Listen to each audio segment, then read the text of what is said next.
안녕하세요. 공직자의 이해충돌 방지법 길라잡이 사회를 맡은 국민권익위원회 교육운영과 박지원입니다. 오늘 이해충돌 방지법을 쉽고 명쾌하게 설명해 주실 강사님을 소개해 드리겠습니다. 국민권익위원회 행동강령과 박형준 과장님입니다. 네, 안녕하세요. 방금 소개받은 국민권익위원회 행동강령과장으로 근무하고 있는 박영준입니다. 만나게 되어 반갑습니다. 2021년 5월 18일 공직자의 이해충돌 방지법이 드디어 제정되었습니다.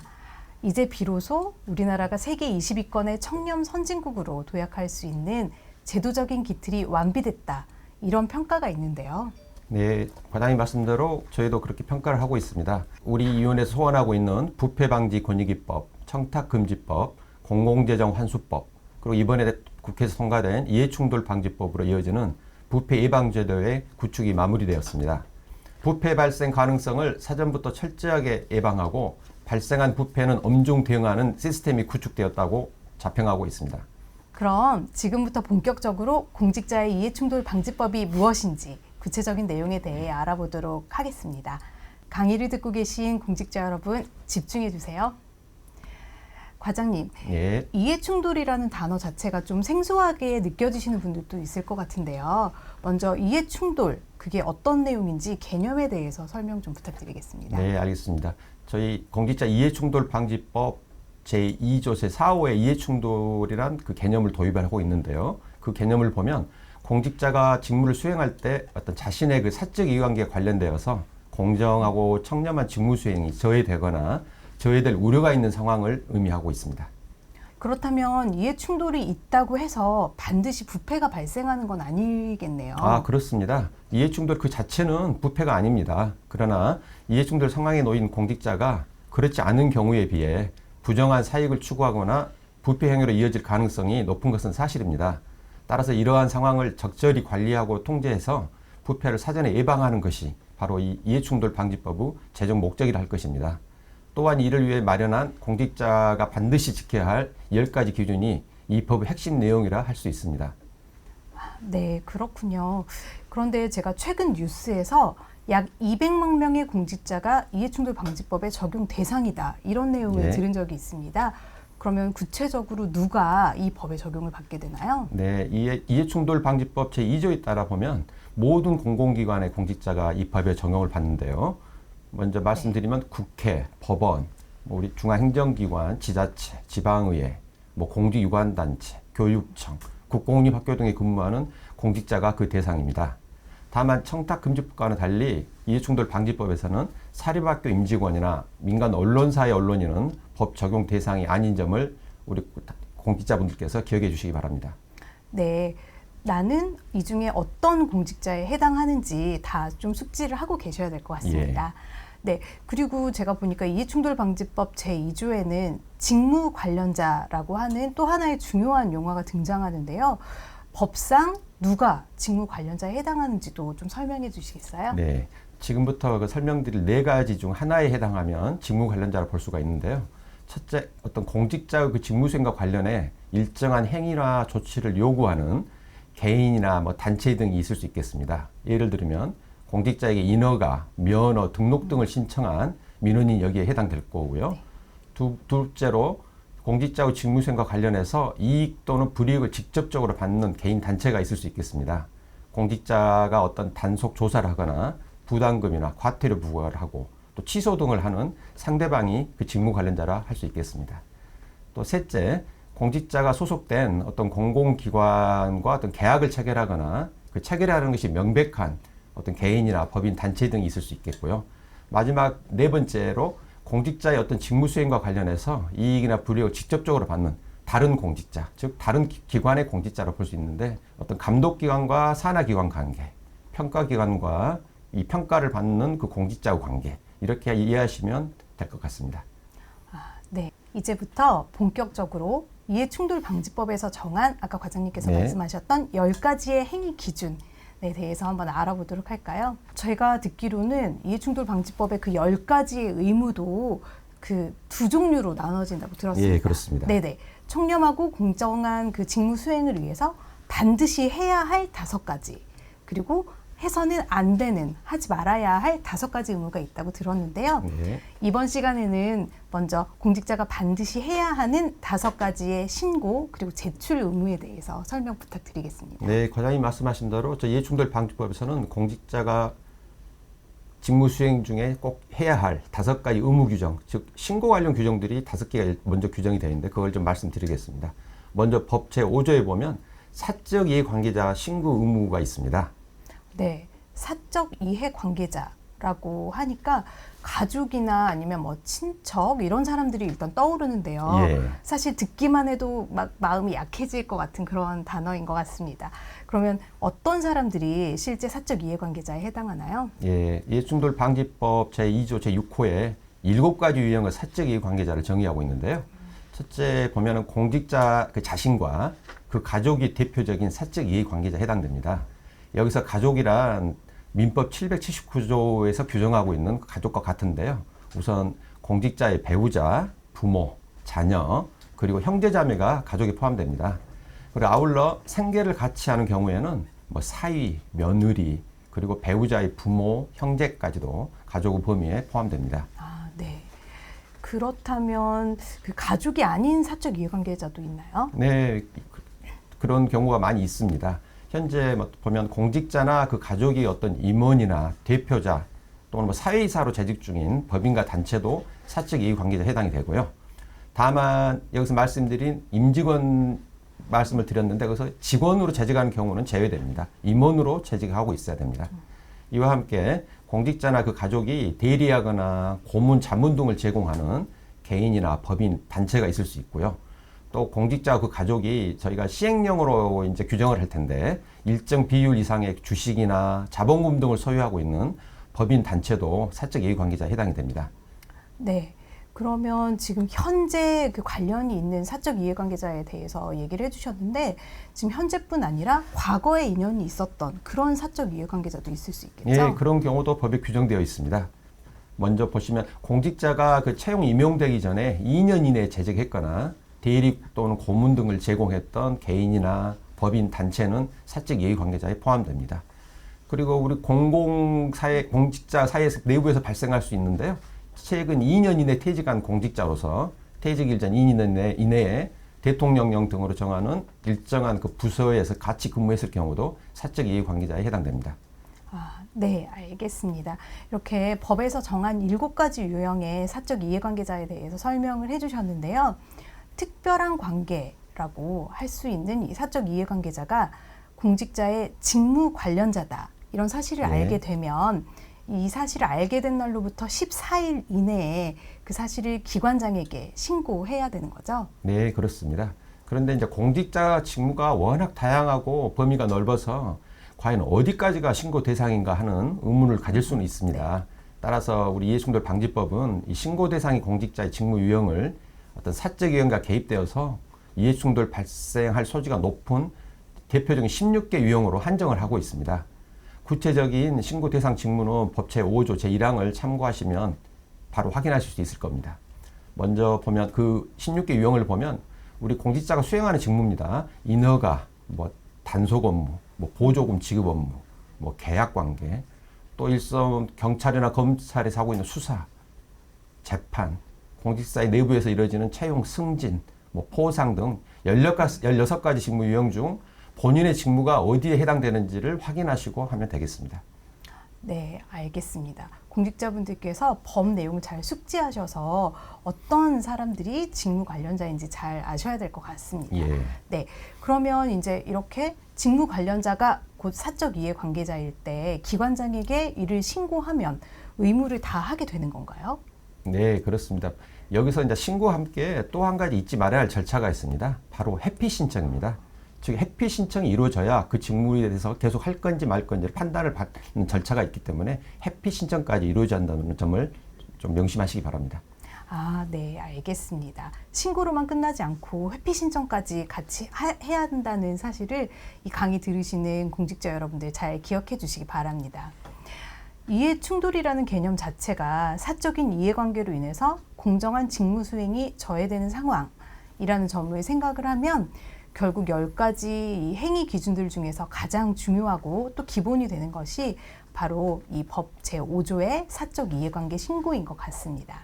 자, 그러면 이제 두 번째 신고 의무에 대해서 한번 살펴보도록 하겠습니다. 네. 네. 올해 초에 이해충돌방지법이 제정될 수 있도록 중요한 계기가 됐던 사건이 하나 있었습니다. 예. 바로 공직자들이 직무상 비밀 등을 이용해서 부동산 투기를 했다는 의혹이었는데요. 네. 네. 우리 국민들에게 불신을 초래하는 이 같은 행위를 근본적으로 예방하기 위해서 이번 국회 입법 과정에서 공공기관 직무 관련 부동산 보유, 매수 신고 의무가 추가되었다고 들었습니다. 네, 그렇습니다. 아마 금년 말까지 제정될 우리 이해충돌 방지법 시행령에 부동산의 어떤 직접 취급을 주 업무로 하는 공공기관들이 명시될 예정입니다. 여러분도 뭐 대표적으로 딱 떠오르실 거예요. 국토교통부랄지 한국토지주택공사나 각 대도시 지역에 있는 각종 도시개발공사 등이 포함될 것으로 예상됩니다. 해당 기관의 그 공직자와 배우자는 자기 해당 기관의 업무와 관련된 부동산을 보유 매수하는 경우에 이를 알게 된 날로부터 14일 이내에 기관장에 신고하도록 하고 있습니다. 이때 부동산 업무를 직접 담당하는 공직자뿐만 아니라 그 기관에서 인사 계약 업무 등 다른 업무를 담당하는 공직자를 하더라도 해당 기관 재직자라면 그 부동산 보유 매수 신고 시 모두 신고 의무가 있다는 점을 꼭 기억해 주시기 바랍니다. 또한 해당 공직자와 그 배우자 그리고 생계를 같이 하는 직계 존비속의 관련 부동산 보유 매수 여부도 신고 대상에 포함될 겁니다. 단 생계를 같이 하지 않고 멀리 떨어져 거주하는 가족들의 부동산 거래 여부까지는 공직자가 알기 어렵다는 점을 고려해서 제외했다는 점을 좀 먼저 말씀드리겠습니다. 아, 네, 알겠습니다. 국민들이 공직사회에 가장 실망하고 박탈감을 느꼈던 부분이 바로 직무 관련 정보를 이용한 부동산 투기 행태였는데요. 앞으로 이해충돌방지법이 시행되면 철저한 그 사전적인 관리와 점검을 통해서 이러한 국민들의 불신을 해결할 수 있으리라 제가 기대해도 되겠습니까? 예, 그렇습니다. 또 이외에도 부동산 보유 매수 여부를 신고해야 하는 공직자들이 또 있는데요. 부동산 취급을 주 업무로 하는 공공기관이 아니라 하더라도 소속 기관이 어떤 택지 개발이나 관광단지 조성과 같이 대통령령으로 정하는 부동산 개발 업무를 하는 경우에도 신고 의무가 있습니다. 과장님, 그런데 궁금한 점이 하나 있습니다. 네. 공직자들이 이렇게 사적 이해관계나 아니면 뭐 직무와 관련된 그 부동산 보유, 매수 사실을 신고하면 그 해당 기관의 기관장은 어떤 조치를 취하게 되나요? 네, 그 이제 공직자한테 신고를 받은 그 해당 기관장은 그 신고 내용을 먼저 검토를 합니다. 검토를 해서 공직자가 공정한 직무 수행하기 어렵다 좀 인정이 되면 그 공직자에 대해서 어떤 직무 수행 일시 중지나 그 업무를 대신할 대리자를 지정하거나 전보 등의 조치를 취하도록 하고 있습니다. 다만 이 법에서 또 예외적으로 해당 공직자가 아니면 도저히 그 업무 수행이 불가능할 직무도 있거든요. 그럴 경우나 또 공익 증진을 위해 직무를 수행할 필요성이 더 큰 경우에는 그 공직자로 하여금 직무를 계속 수행하도록 또 하고 있습니다. 그러나 이러한 경우에도 어떤 공정한 직무 수행을 담보하기 위해서 이해충돌 방지 담당관 등 다른 공직자가 그 공직자의 직무 수행 공정성 여부를 반드시 확인 점검하도록 하고 있습니다. 아, 네, 알겠습니다. 그럼 이제 세 번째 신고 의무에 대해서 예. 알아보도록 하겠습니다. 최근 그 민간 부분의 전문가가 공직자로 임용되는 사례가 증가하고 있습니다. 예, 그렇습니다. 네네. 공직사회에 활력이 되고 그리고 공직사회의 역량도 제고하는 장점이 분명히 있는 반면에 민간 영역과 그 공공부문 간의 그 유착을 걱정하는 그런 목소리도 예. 있는데요. 혹시 이해충돌방지법에 이러한 사례들을 예방하기 위한 그런 규정도 있나요? 네, 다행히 우리 이해충돌 방지법에서는 국민들의 그런 불안을 해소하기 위한 규정을 마련해 두고 있습니다. 고위공직자는 임용되거나 임기가 개시되기 전 3년 동안 본인이 그 민간 분야에서 활동했던 내역을 임용 후에 30일 이내에 제출하도록 하고 있습니다. 이를 통해서 그 기관에서는 그 고위공직자가 재직했거나 뭐 대리 고문 등을 제공했던 그 법인이나 단체에 대한 특혜 제공 가능성 같은 거를 사전에 차단할 수 있을 것으로 생각합니다. 그러면 이때 고위공직자는 과연 누구를 얘기하는 것인지 궁금증이 있으실 수 있는데요. 이해충돌방지법 제2조 제3호에 고위공직자의 범위가 규정되어 있습니다. 예. 네, 공직자윤리법상 재산공개 대상 공직자와 그 범위가 일치하는 것으로 알고 예, 있는데요. 그렇습니다. 네네, 대통령부터 국회의원, 지방자치단체의 장, 그리고 일정직위 이상의 법관과 검사, 공기업의 장에 이르기까지 재산공개 대상인 그 공직 임기를 시작하시는 고위 공직자분들께서는 이 부분을 꼼꼼히 챙기셔야 하겠습니다. 이제 네 번째, 직무 관련자와의 거래 신고 의무에 대해서 얘기를 나눠보도록 하겠습니다. 제가 얼마 전에 뉴스를 보다가 좀 깜짝 놀란 사례가 있었는데요. 어떤 민간업체가 공공기관과 계약을 체결하면서 그 계약을 담당하는 국장의 배우자가 아내분이 운영하는 컨설팅 회사에다가 그 기업의 자문을 몽땅 몰아주고 거액의 컨설팅 비용을 지불한 사례가 있었습니다. 예, 그렇습니다. 그 자체가 부패는 아니라고 하더라도 국민들의 눈높이에서는 공정성을 의심할 수밖에 없는 사안이라는 그런 생각이 들었습니다. 이렇게 전통적 의미의 부패는 아니지만 우리나라가 반드시 청렴 선진국이 되기 위해서 해결하고 넘어가야 되는 그런 문제가 아닌가 하는 생각이 듭니다. 예, 저도 그렇게 그 말씀에 전적으로 동감합니다. 그래서 우리 이해충돌방지법은 그러한 이해충돌 상황을 제도적으로 관리해서 부패로 이어지지 않도록 안전장치를 마련하고 있습니다. 그게 바로 우리 과장님께서 말씀해 주신 직무 관련자와의 거래 신고 규정이 그것입니다. 아, 그렇군요. 다행이네요.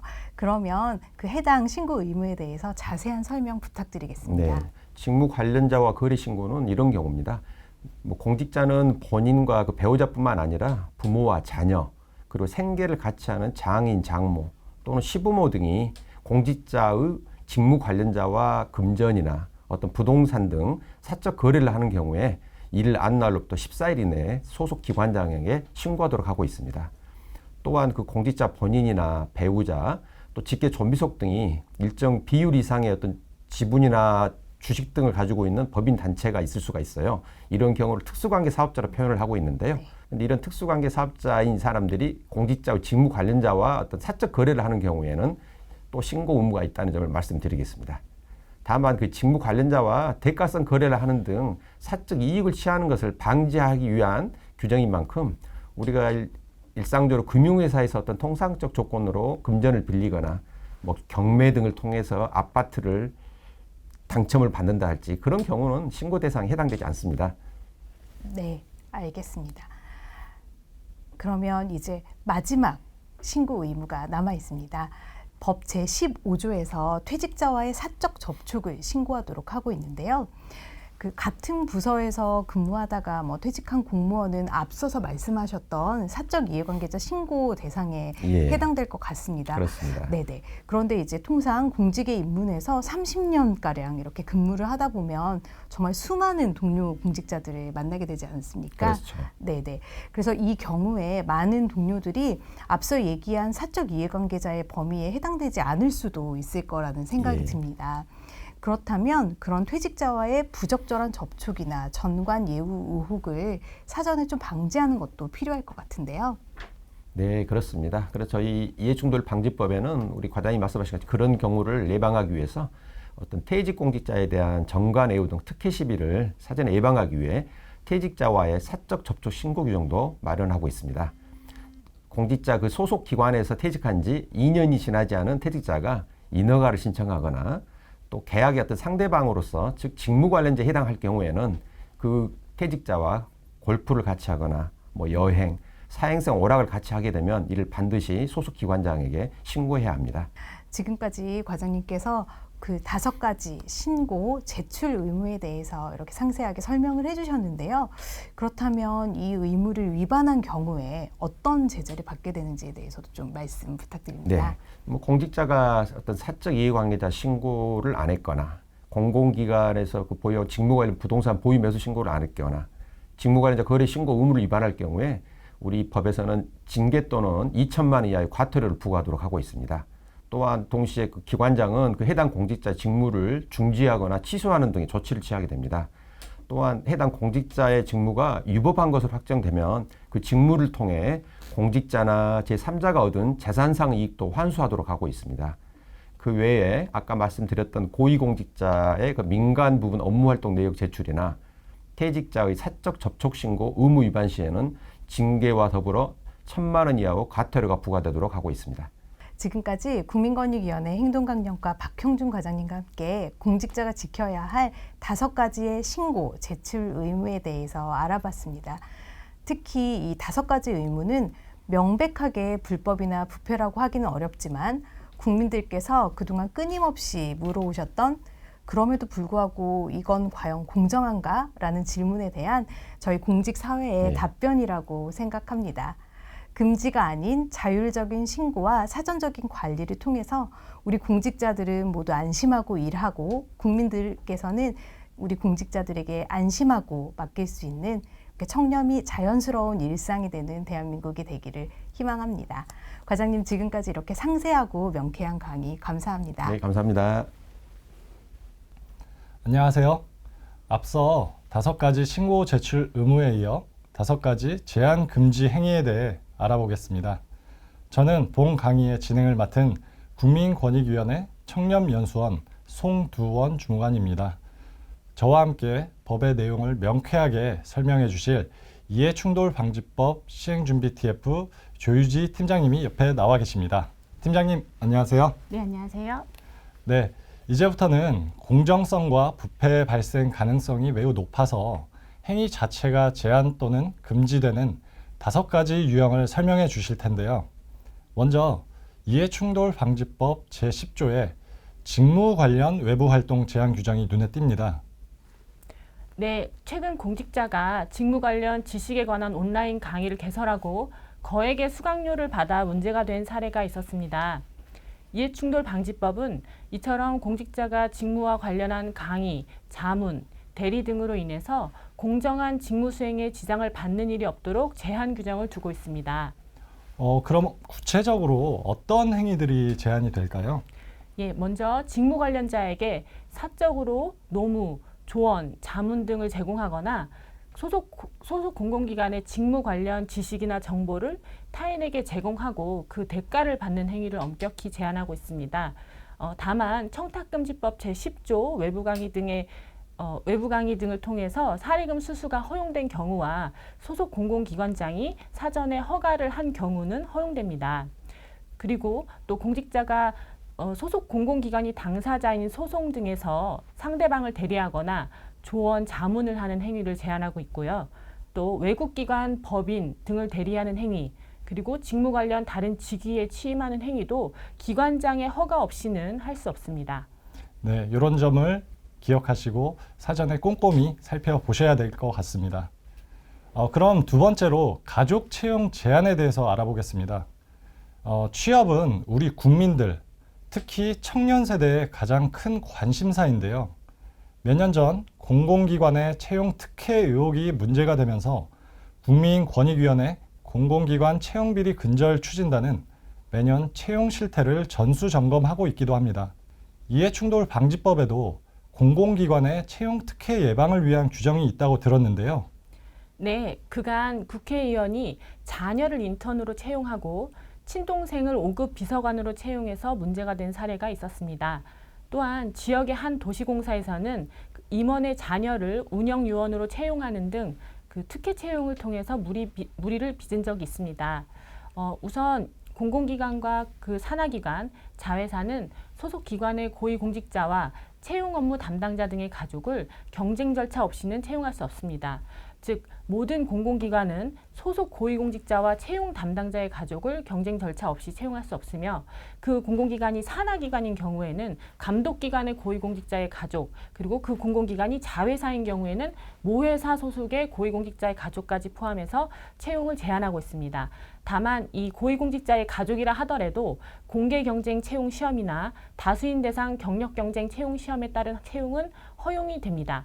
이때 그 채용의 제한을 받는 가족의 범위는 사적 이해관계자 신고와 같이 민법 779조상 가족의 범위인데요. 그러니까 즉 공직자의 배우자, 공직자의 직계 존비속, 그리고 공직자의 형제 자매, 이게 기본적인 가족의 범위고요. 그리고 공직자 본인의 직계 혈족의 배우자, 그다음에 배우자의 직계 혈족, 배우자의 형제 자매는 공직자와 생계를 같이 하는 경우에만 가족으로서 채용이 제한됩니다. 또한 고위공직자 등이 자신의 가족을 그 경쟁 절차 없이 기관에 채용되도록 지시, 유도, 묵인하는 행위도 금지되고 있습니다. 그렇군요. 이해충돌 방지법이 본격적으로 시행되면 소위 부모 찬스로 불리는 공공기관의 채용 비리가 원천 차단될 것으로 기대해 보겠습니다. 그럼 다음으로는 수의계약 체결 제한 내용에 대해서 알아보겠습니다.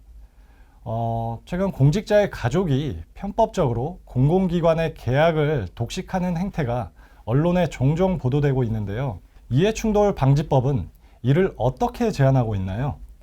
예, 공공기관은 고위공직자, 계약 담당 공직자뿐만 아니라 소관 상임위원회의 국회의원, 지방의회 의원, 그 공직자의 가족과 수의계약을 체결할 수 없도록 이제 규정하고 있습니다.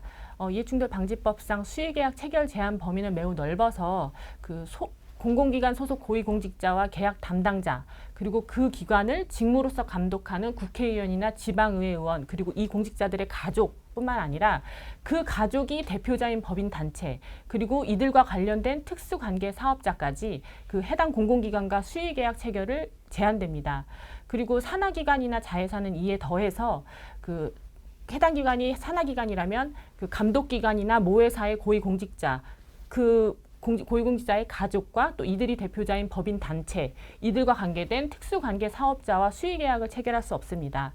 그래서 이 경우에 이제 수의계약 체결이 제한되는 가족의 범위는 공직자, 그리고 공직자의 배우자, 공직자의 직계존비속이며 그 배우자의 직계존비속은 생계를 같이 하는 경우에만 수의계약 체결이 제한됩니다. 물론 공직자가 이를 지시, 유도, 묵인하는 행위도 금지하고 있습니다. 네, 계약의 공정성을 위해서는 반드시 필요한 조치인 것 같습니다. 그러면 다음으로는 공공기관 물품 등의 사적 사용 수익 금지에 대해서 알아보겠습니다. 이제는 많이 사라졌지만 그래도 가끔씩 공직자들이 관용 차량이나 공용 물품을 사적으로 사용하는 사례들이 남아있는 것 같습니다. 네, 그래서 이해충돌 방지법은 공직자가 공공기관의 물품, 차량, 토지, 시설 등을 그 본래의 목적과 달리 개인적 편의나 이득을 위해 사용할 수 없도록 규정하고 있습니다. 네, 이를 통해 그동안 무심코 행해졌던 사적 사용의 관행이 뿌리 뽑히기를 바라겠습니다. 자, 그럼 다음으로 직무상 비밀 등 이용 금지에 대한 내용인데요. 팀장님, 이번에 설명해 주실 내용은 5가지의 제한 금지 사항 중에서 국민들의 관심이 가장 높은 내용일 것 같습니다. 최근 공직자들이 직무 수행 과정에서 알게 된 정보를 이용해서 부동산 투기를 했다는 의혹이 불거져 사회적 문제가 됐었죠. 특히 이런 사안은 공직자 개인의 부패 행위에서 그치지 않고 공정한 자원 배분이나 시장 경제를 왜곡할 수도 있다는 점에서 철저한 예방 대책이 필요하다는 국민들의 목소리가 높았는데요. 네, 그래서 마련된 규정이 바로 이해충돌 방지법 제14조 직무상 비밀 등 이용 금지입니다. 당초에는 부패방지권익위법상 직무상 비밀 이용 금지만을 이제 규정하고 있었는데요. 이해충돌 방지법에서는 공직자는 재직 중은 물론 퇴직 후 3년까지, 그리고 직무 수행 중 알게 된 비밀뿐만 아니라 소속 공공기관의 미공개 정보까지 이용을 금지하고 있고, 그 재물 또는 재산상의 이득을 취득하거나 제3자에게 이익을 취득하게 하는 행위를 금지하고 있습니다.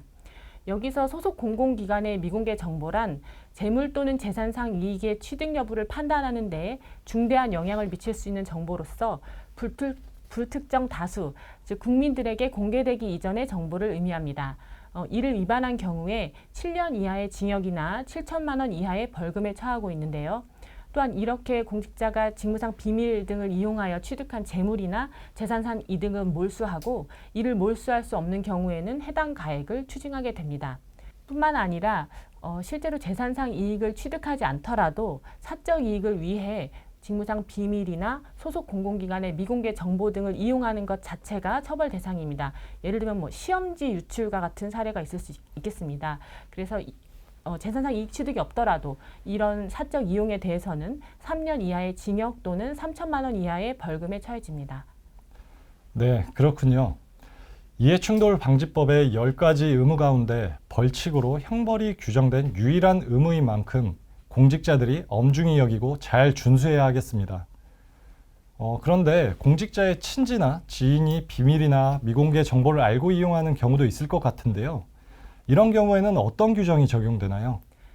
네, 직무상 비밀 또는 미공개 정보임을 알면서도 공직자로부터 해당 정보를 제공받거나 부정한 방법으로 취득하는 경우가 있을 것입니다.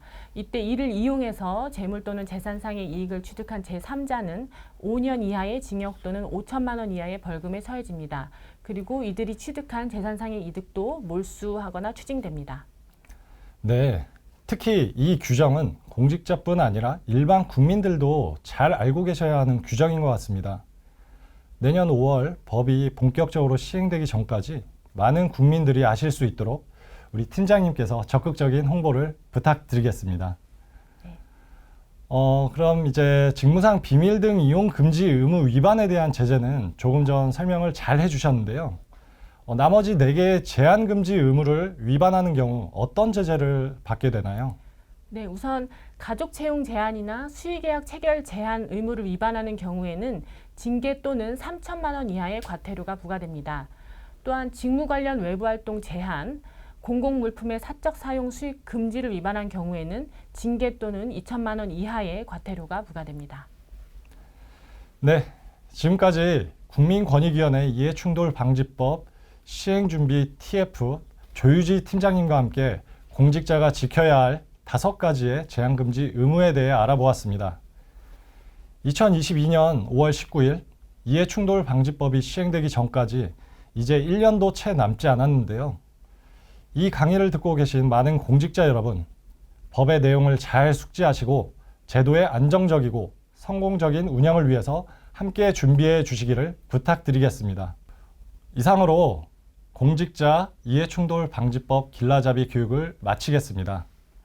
이렇게 쉽고 유익한 강의를 준비해 주신 팀장님 감사합니다. 감사합니다. 권익비전 구독, 좋아요 알림 설정 눌러주세요.